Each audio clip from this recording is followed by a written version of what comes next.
Паркинг на бензинска пумпа на само 3 километри од Поликастро е предпоследната станица за мигрантите, кои секојдневно по неколку илјади пристигнуваат токму тука, пред да ја напуштат Грција.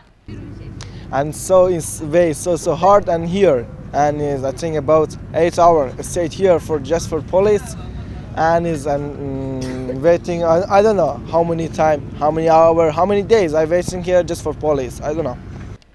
Паркингот е врвулица, но и опасен за стотиците деца кои трчаат на само неколку метри од прометната делница Поликастро Солун. Волонтерите велат дека најголемо внимание посветуваат токму на предупредување на семејствата да внимаваат на своите деца. And there's a big highway right here, so it's very dangerous for the kids. And there are fires that they're starting to keep warm, but that's also very dangerous for the kids.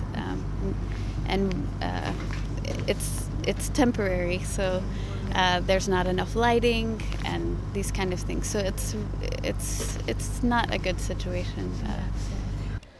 Дека Грција нема никаква контрола врз протокот на мигранти, доказ се и така наречените економски мигранти, кои токму тука ги смислуваат начините како да се стигне до Западна Европа.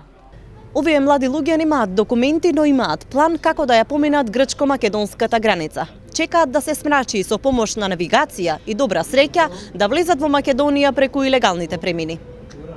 Момчињата од Алжир не се единствени без документи, но само тие сакаат да зборуваат пред камери. I'm from Algeria and I coming from Turkey to island Leros and I come here. I come from Turkey with smugglers with $1,200.